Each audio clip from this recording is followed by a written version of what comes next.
कहीं गड़ुचु आपण मैंने देखु आग को नुआ वर्षा आसूची एटी सांटा कटा जाइए देखु आपण मैंने देखो सकाल सकाल आमर बरा होची परंतु वर्तमान सकाल सकाल छात उपर जावा छात उपर सब कौन चलती देखु धान सुखुचु धान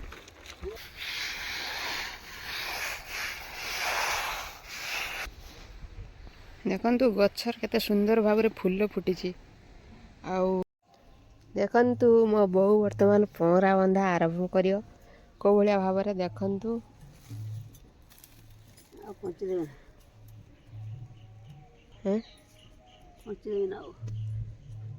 नड़िया कुंचरे पहरा बंधा जीव वर्तमान देखु को भाव में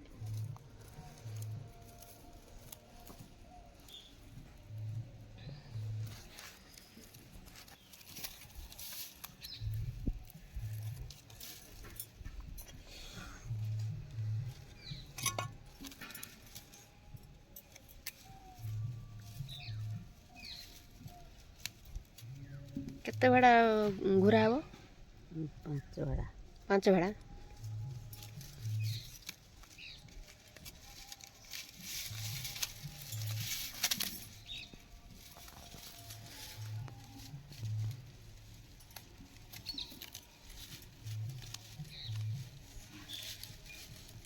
ये गोटे नुआ डिजाइन पहरा जो मैंने पहरा बांधे मो बो डाकी ने पहरा बांधव से पहरा फिटबनी आल सुंदर पहराटा भल देखा पहराटा खरी केते भल लगे हाथ को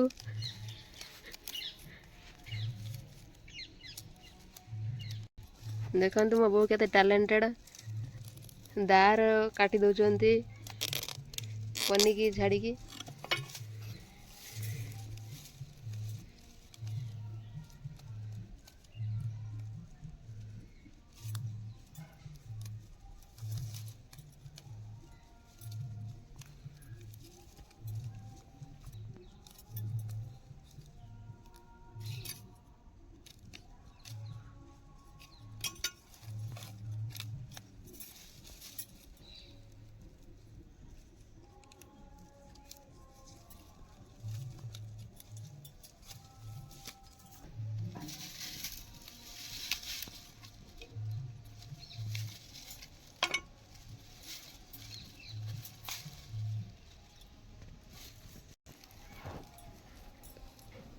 केते लंबा कुंचा देखु आप ठिया है खरका करिए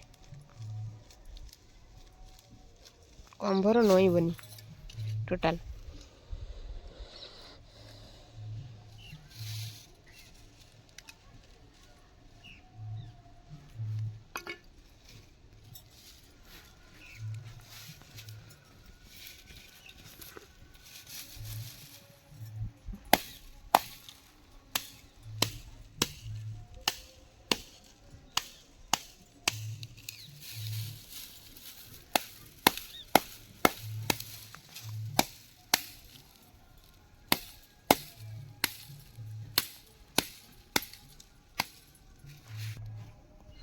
देखु पहरा ता पछपटे खिल गोटे दिहला पहरा टी सुंदर भाव में आमर खुली जीव देखु पिटा जाऊँगी बर्तमान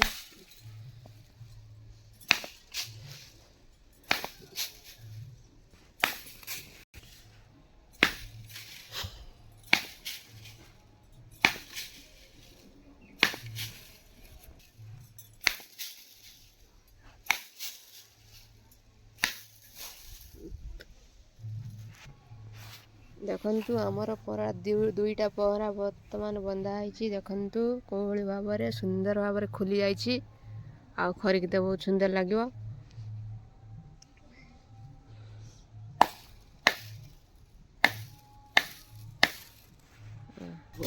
खरिक दे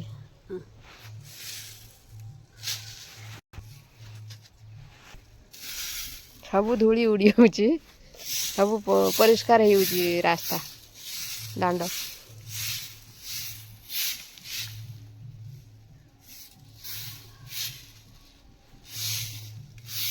ଦେଖନ୍ତୁ ଆମ ଗାଁକୁ ଜଣେ ଶୁଖୁଆ ବାଲି ଆସିଛି। ଆଉ ଶୁଖୁଆ ଦେଖନ୍ତୁ ମାଡ଼ ଉପରେ ରହିଛି, ହାତ ରହିନାହିଁ କିଛି, ପଛପଟକୁ ହାତ ରହିଛି, ମାଡ଼ କୋଉ ଭଳି ରହିଛି ଦେଖନ୍ତୁ ଆପଣମାନେ ଦେଖଉଛି ଭଲ ଭାବରେ। କିନ୍ତୁ ବର୍ତ୍ତମାନ ସକାଳୁ ସକାଳୁ ଛାତ ଉପରକୁ ଯିବା, ଛାତ ଉପରେ ସବୁ କ'ଣ ଚାଲିଛି ଦେଖନ୍ତୁ। ଧାନ ଶୁଖଉଛୁ, ଧାନ ପାରା ଖାଇନାହାନ୍ତି ଖାଦ୍ୟ।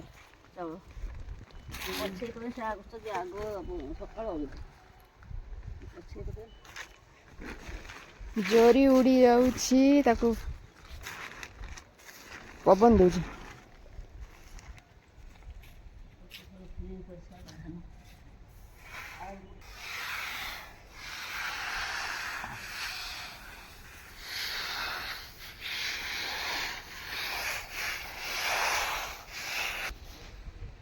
ଦେଖନ୍ତୁ ଗଛର କେତେ ସୁନ୍ଦର ଭାବରେ ଫୁଲ ଫୁଟିଛି, ଆଉ ବହୁତ ସୁନ୍ଦର ଦେଖା ବି ମଧ୍ୟ ଯାଉଛି। ମୁଁ ଦେଖନ୍ତୁ ଛାତ ଉପରକୁ ଦେଖାଉଛି ଆପଣମାନଙ୍କୁ, ଆଉ ଗେଣ୍ଡୁ ଫୁଲ ଫୁଟିଛି। ବର୍ତ୍ତମାନ ଶୀତ ଦିନ ଆମେ ଛାତ ଉପରକୁ ଟିକେ ଖରା ଖାଇ ବୁଲିକି ଆସିଲୁ। ଆଉ ବୋଉ ଧାନ ଘାଣ୍ଟୁଛି, ଦେଖନ୍ତୁ ବୋଉ ଖରାରେ ଧାନ ଶୁଖେଇବା ପାଇଁ ଆଉ ତାକୁ ମେଲେଉଛି। ଆଉ ତାପରେ ଜରି ସବୁ ଉଡ଼ି ଯାଉଛି ଯେ ତାପରେ ଗୋଟେ ଗୋଟେ କାଠ ମୁଣ୍ଡା ରଖିଦେଉଛି। ଧାନ ବର୍ତ୍ତମାନ ଆମର ଶୁଖଉଛି, ଆଉ ତାପରେ ଆଗକୁ ଯିବା କ'ଣ ହେଉଛି ଦେଖିବା। ଏଇଟା କି ଧାନ? ଏପଟ 1001 କାଳିଆ ଧାନ କ'ଣ?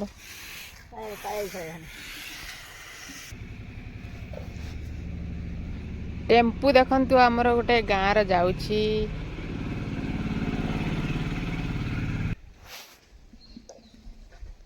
ଫୁଲ କେତେ ସୁନ୍ଦର ହୋଇଛି। ଆମ ବାଡ଼ି ଦେଖନ୍ତୁ କୋଉ ଭଳି ହେଇଛି। କୋବି ଲଗାଯାଇଛି ଏପଟରେ।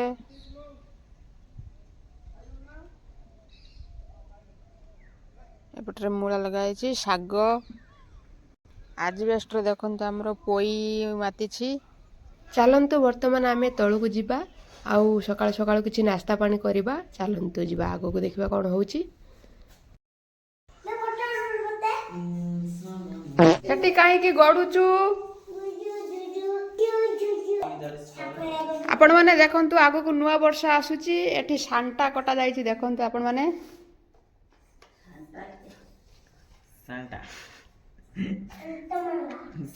ସାଣ୍ଟା କୋଉ ଭଳି ହେଇଛି ଆପଣମାନେ ଦେଖନ୍ତୁ, ଆଉ କମେଣ୍ଟ ମାଧ୍ୟମରେ ଜଣାନ୍ତୁ କୋଉ ଭଳି ହେଇଛି ଆଟା ଆମର ସାଣ୍ଟା।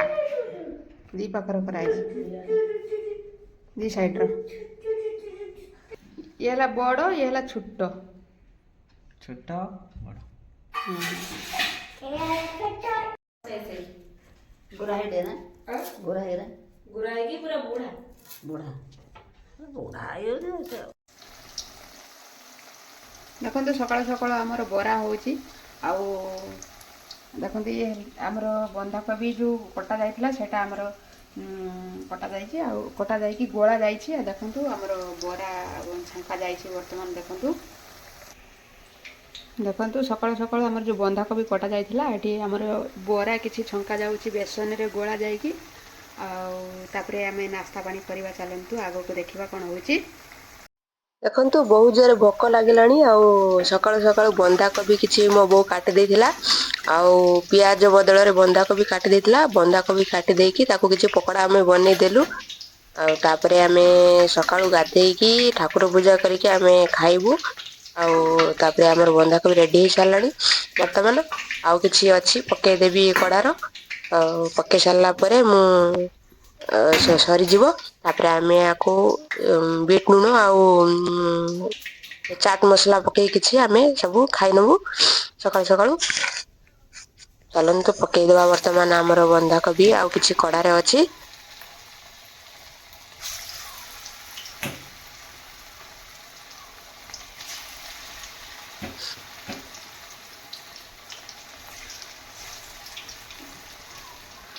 ଦେଖନ୍ତୁ ଆମେ ଏଇଭଳି ଆମେ ସବୁ ପକେଇଦେବୁ,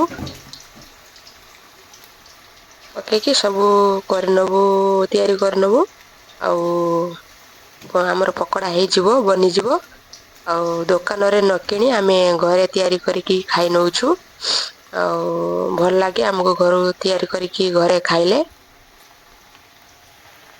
ଆଉ ଭିଡିଓଟି ଏଇଠୁ ରଖୁଛୁ, ଜୟ ଜଗନ୍ନାଥ।